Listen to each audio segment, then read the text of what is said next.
Hey everyone, and welcome back to another breaking news update. My name is Jimmy Boyd, and you were watching Boyd News. Want to thank you so much for tuning in today. I'm back with another update coming out from the war between Russia and Ukraine, and I've got a very big lineup of news to brief you all on today. Today's date is July 22nd, 2025, and it's Tuesday. Welcome back to the channel, everyone, and I hope you're all having a wonderful day today. We've got a lot of news to get into with this war. Let's go ahead and get right into it. We're going to start out with a major report out of Ukraine as last night Ukrainian drones flying into Russian territory once again.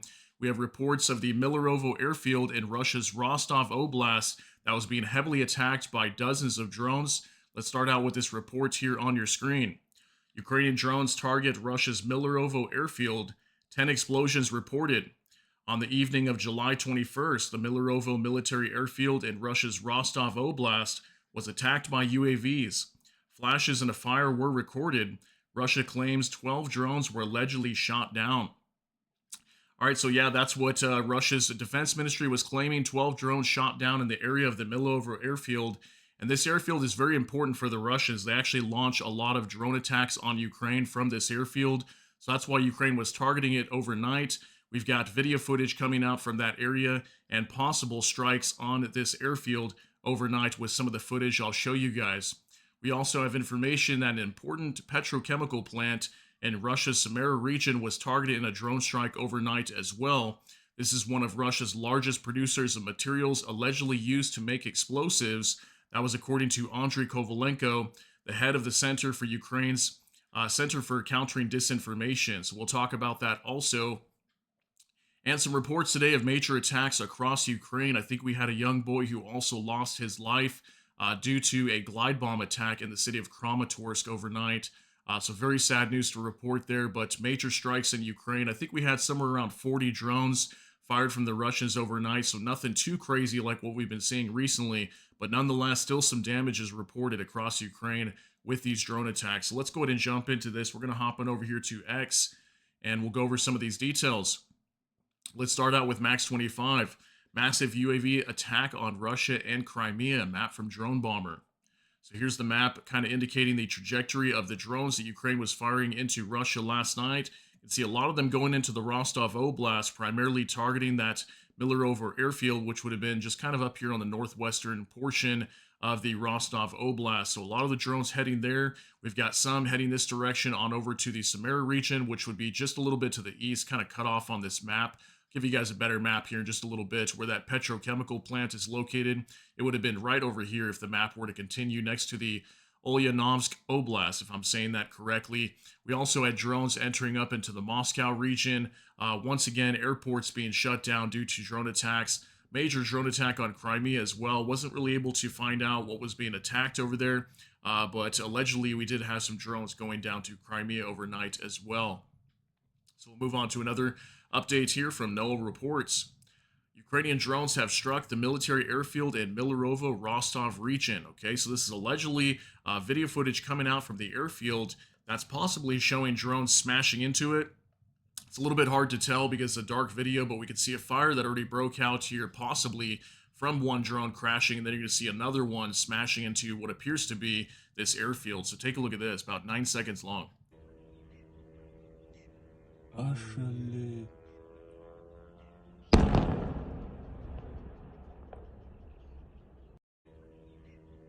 Okay, so based on the footage here, this looks like it could be the airfield. Look at that massive explosion there from that Ukrainian drone.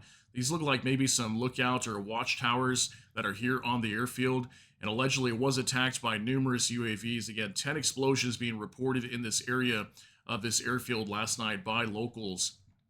So we'll go over some other videos here. I've got more information from Max 25, Millerovo Rostov region. A raid by friendly UAVs on a peaceful Russian town that is home to a military airfield. Locals report 10 explosions. Okay, so this first video, you're going to be hearing lots of gunfire, most likely coming from that airfield from Russian air defense teams trying to bring down this incoming drone. This other video is about a 30-second long video of a drone just kind of flying through the air, indicating that drones were heading that direction to that airfield. So let's jump into this first video here.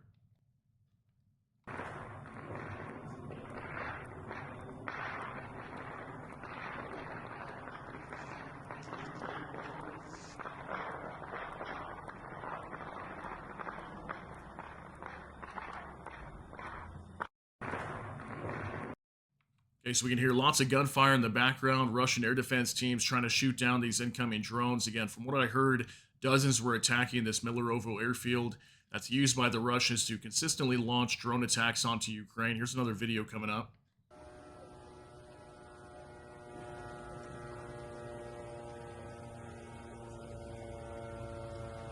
Он прям где-то над нами, да? С облаков не видно.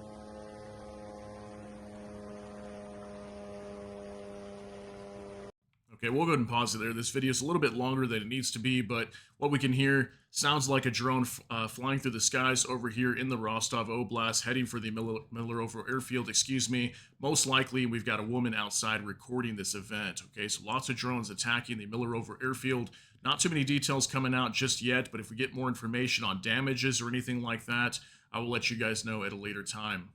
Now moving on to Max 25, UAVs attacked the Novokuybishevsk Petrochemical Company, JSC, one of the largest producers in the field of gas processing, petrochemicals, and organic synthesis in Russia and Eastern Europe. Okay, so a few pictures coming out here and also a video.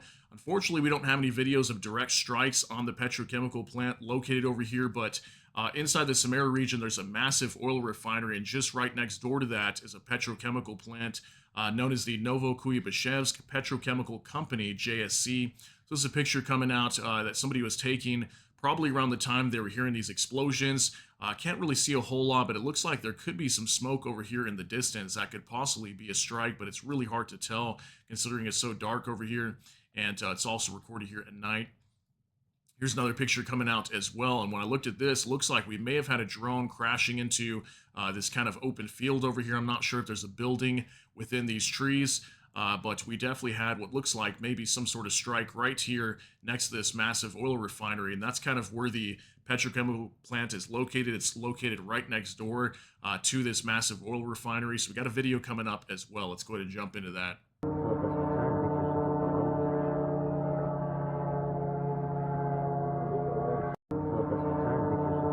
All right, just a quick clip here of what looks like an AN-196 Liudi drone, and these are typically the drones we see heading this direction in the Samara region, because as far as I know, it should be about maybe 600 to 800 kilometers from the border of Ukraine, and these are usually the type of drones we see entering up in this area, because these Liudi drones, I think, have a range of anywhere between 800 and 1200 kilometers. From what I understand, I think some of them can go a little bit beyond that, but usually this is about the range that we see Ukraine going after, is usually between 1200 kilometers inside of Russian territory.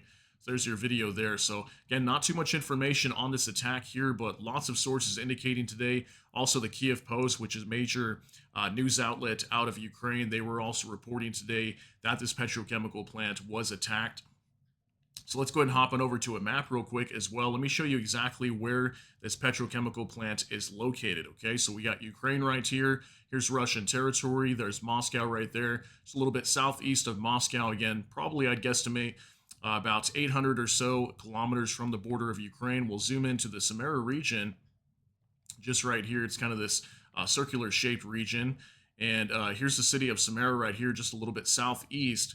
We have this massive oil refinery right here. Okay, you can see a lot of these oil containers here, oil storage tanks. Okay, this is a massive refinery that has been attacked before, and just a little bit right next door, southeast, we have the Novokuybishevsk Petrochemical Company right here. Okay, so it's basically this entire facility right here. And according to Andriy Kovalenko, the head for the Center for Countering Disinformation out of Ukraine, they're stating that this company is allegedly used to produce chemicals for explosives that eventually are used in munitions that fly into Ukraine, obviously, right? You know, bombs, missiles, whatever it might be, drones. They're producing chemicals here that are used to attack Ukraine, okay? So that's allegedly why Ukraine targeted this facility today or overnight. Unfortunately, not too much information on this just yet, but just wanted to show you guys exactly where it's located next to this massive refinery here near the city of Samara in the Samara Oblast. Again, approximately about 600 to 800 kilometers from the border of Ukraine. Okay, so there's where it's located at. Let's go ahead and jump on over to another update now from Military News UA. The collapse of Russian airports continues due to the threat of drone attacks. The situation at Sheremetyevo, if I'm saying that right, airport, according to eyewitnesses, mattresses began to be distributed distributed, excuse me, to passengers whose flights were delayed. Yeah, so apparently now the fact that we're having so many people stuck at these airports in Russia due to consistent drone attacks from Ukraine, apparently a lot of the authorities are starting to hand out free mattresses for people literally just to sleep on the floor because some of them are probably stuck there for days on end. Like imagine some of these people the last time we had reports that airports in Russia were being shut down consistently for days in a row started, I think, back on Saturday. Now it's Tuesday, and people are still stuck in the airports.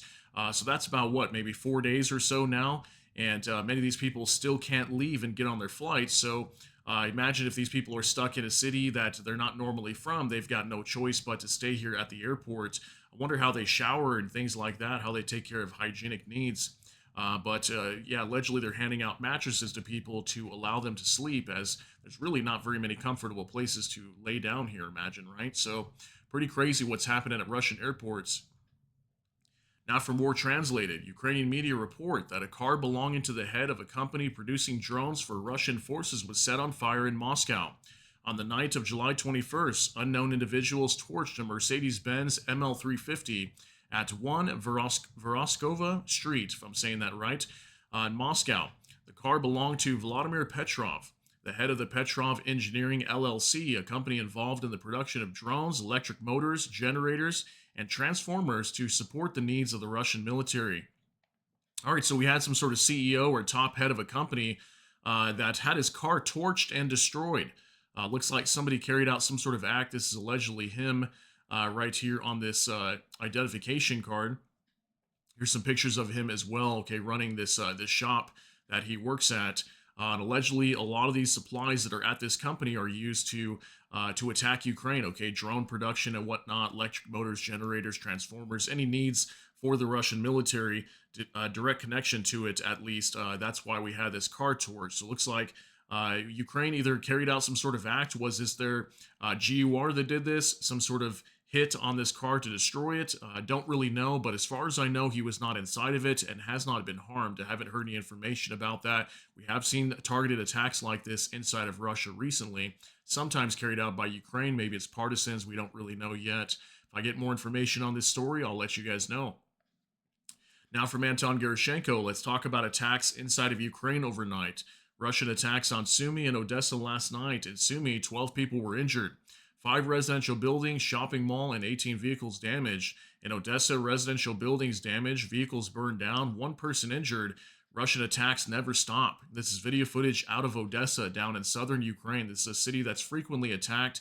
You're going to be seeing lots of cars damaged here, people that are outside affected by these strikes in their homes, getting support from the EMT emergency crews that show up to help people out. Take a look at this, about a minute long.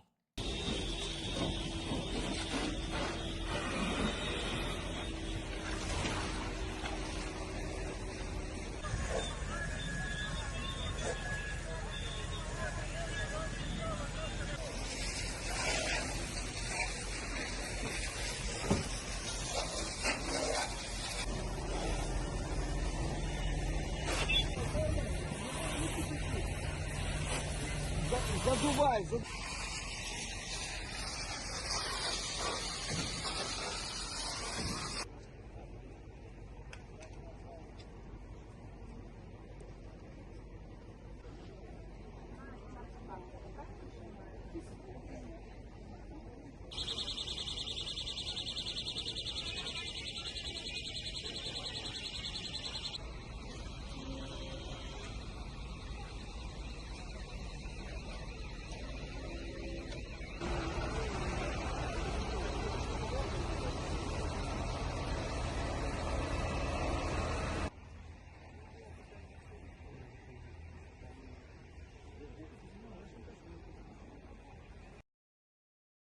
All right, so as we can see from this video, lots of people being affected from these strikes inside of Odessa overnight. And what I reported earlier, yeah, right around 40 drones or so entering into Ukraine. So even though not too many drones attacking Ukraine from Russia overnight, still some massive damage reported inside the city of Odessa.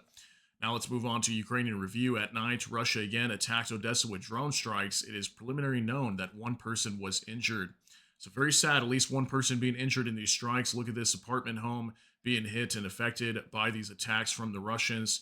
Here's some pictures of these cars that were burned down during the day after last night when the EMTs and firefighters showed up to put out these flames. Lots of residential infrastructure once again being damaged here inside of the city of Odessa. So very sad to report. Now from Anton Gerashenko, Odessa Beach.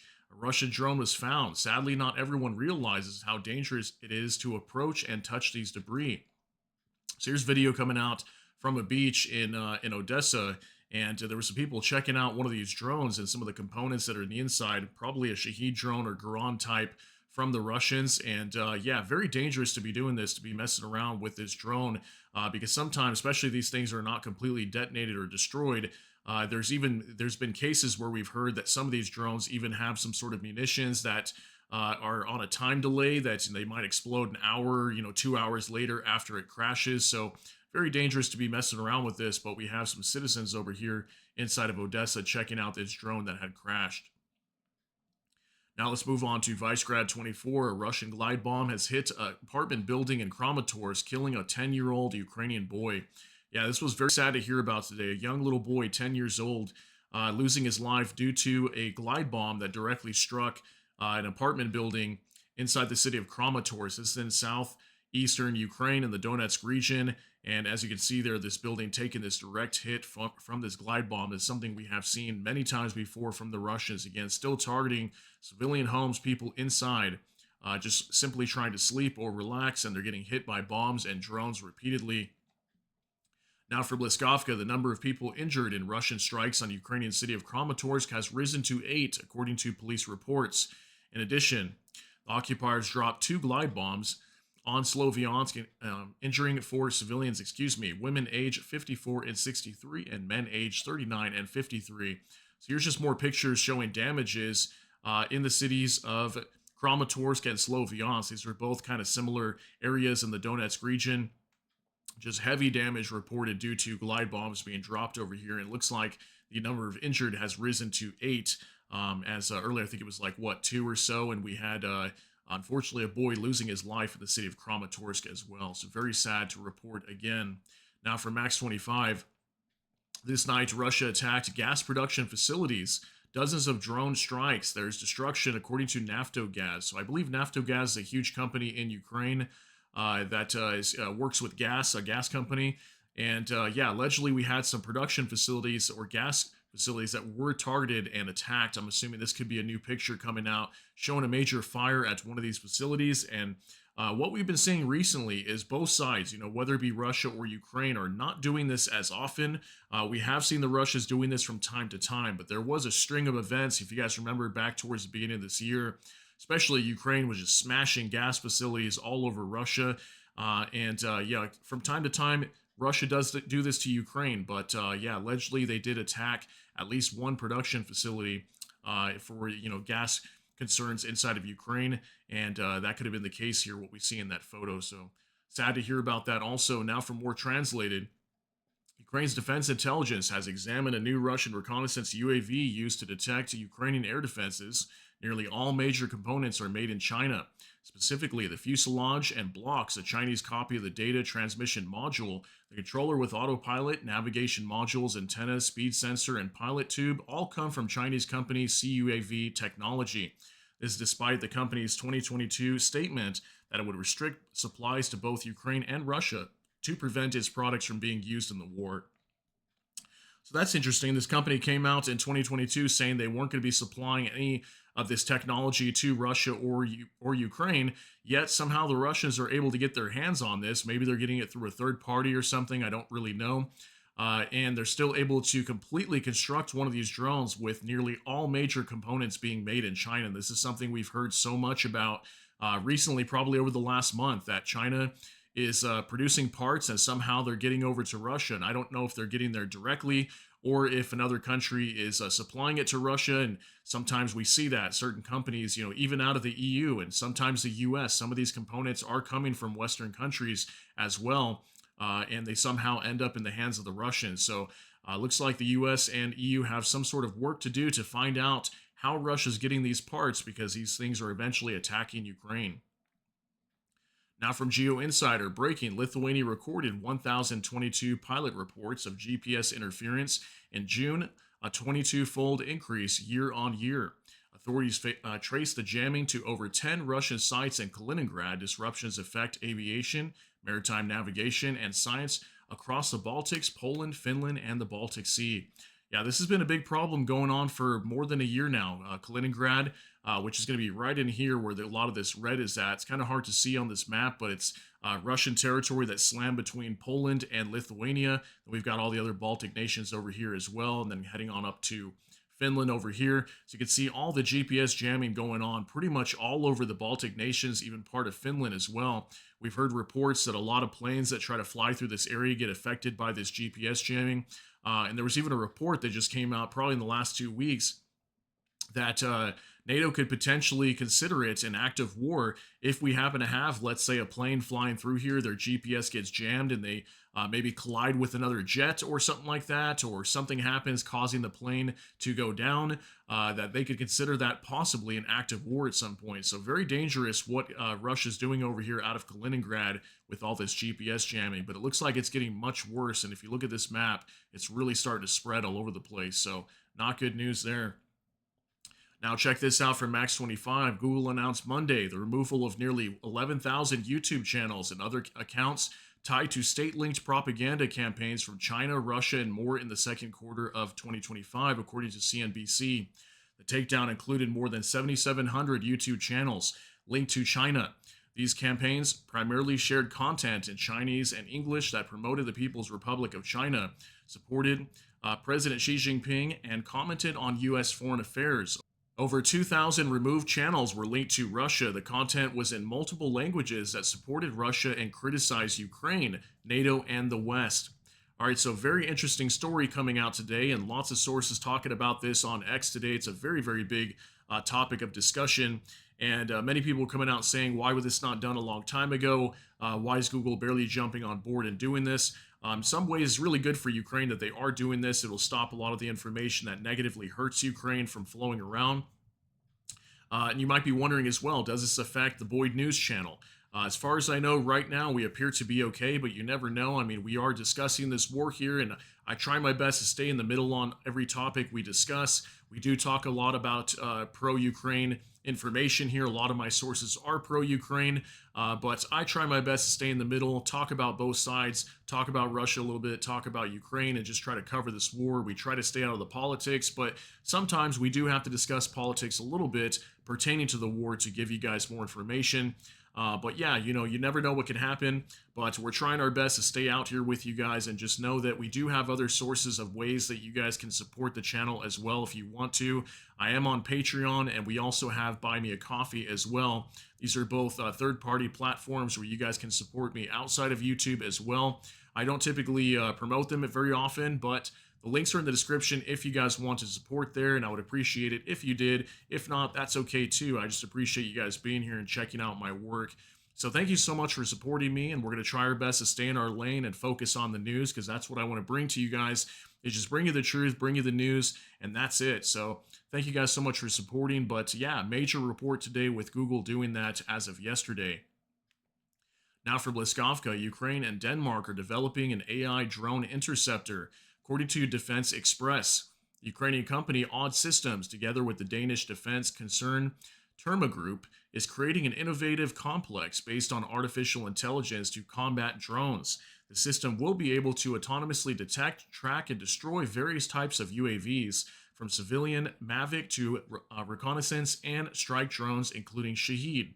So here's a report today from Defense Express.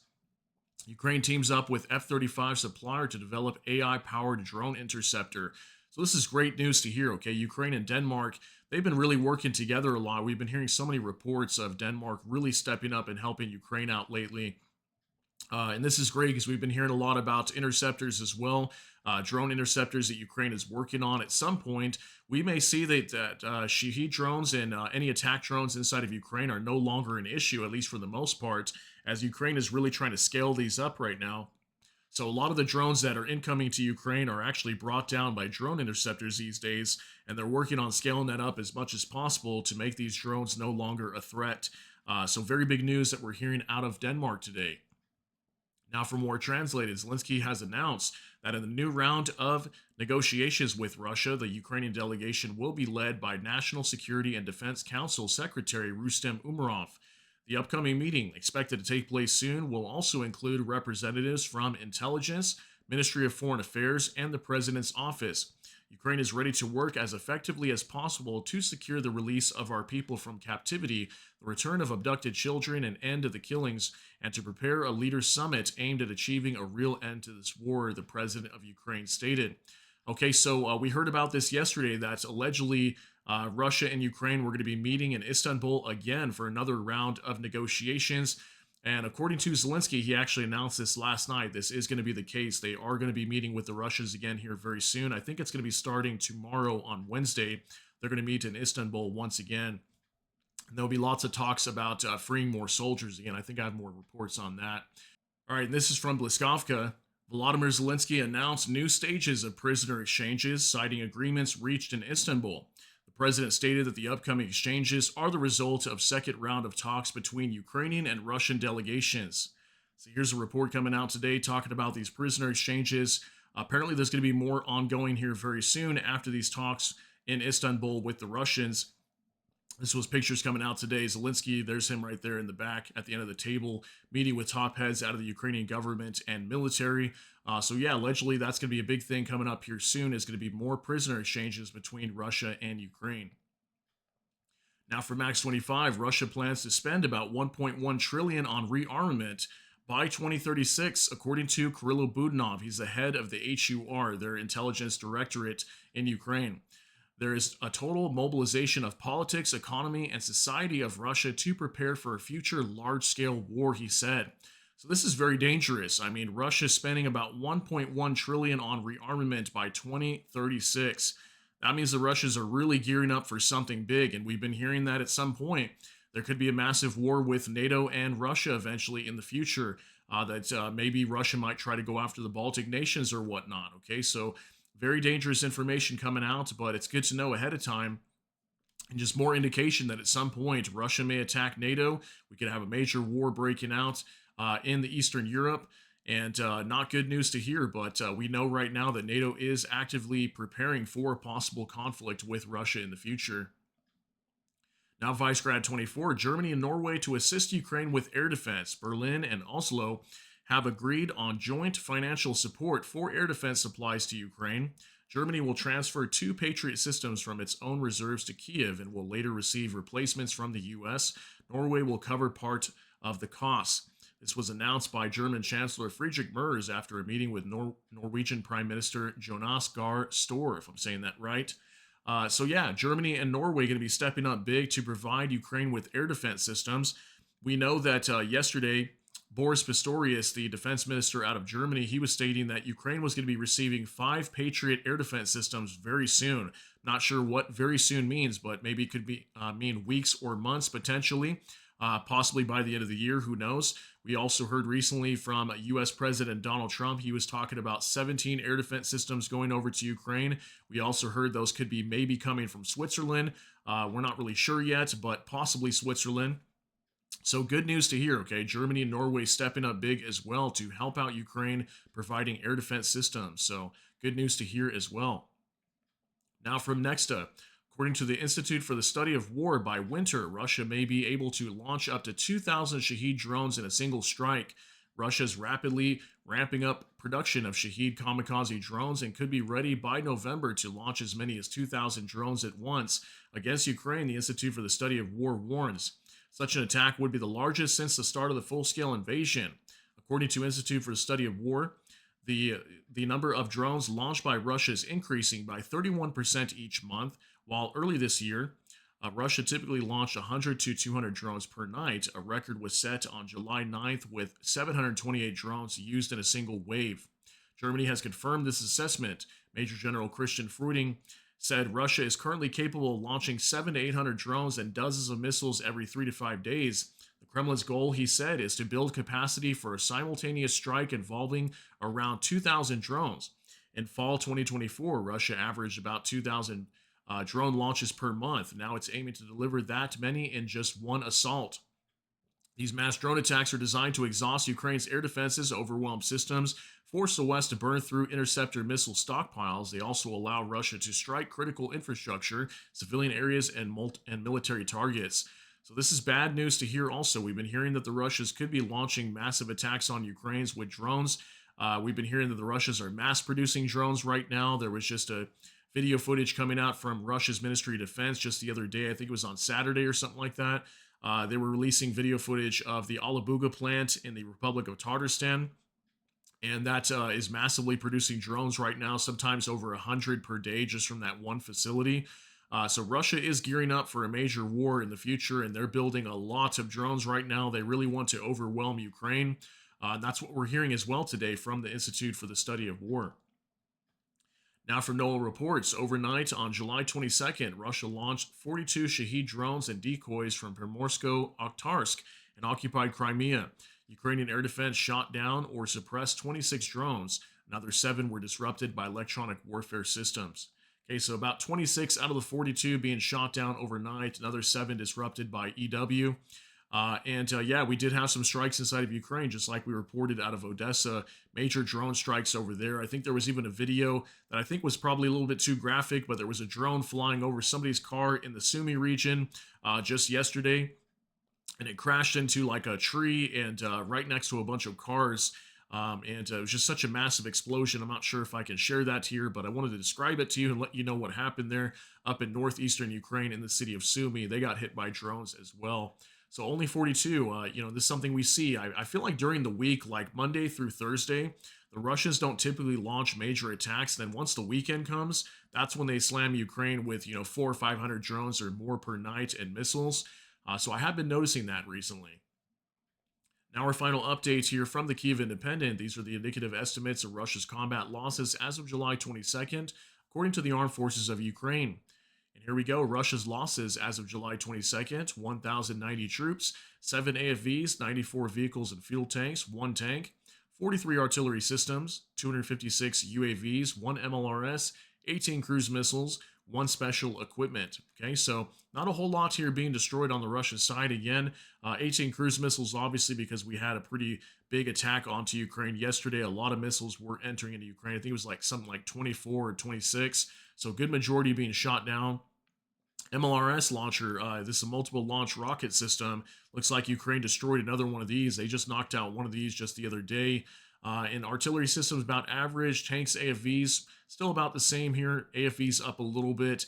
Vehicles and fuel tanks still right about average, what we've been seeing. Same with troop losses. So no major fluctuation in numbers here today, just about average what we see across the board. Same with the special equipment. Sometimes we see these being destroyed as well. So I want to thank you guys very much for being here for today's update on July 22nd, 2025. Hope you guys all have a wonderful day today. Thanks so much for supporting the channel. And let me know what you think about all these details down below in the comment section. That's going to be it for today's update. If you got something out of this, please smash that like button. Also, if you enjoy my content, please consider subscribing down below. Hit the notification bell. That way YouTube can notify you. And with that, hope you all have a great day. Everybody take care and God bless. And we'll see you in the next one.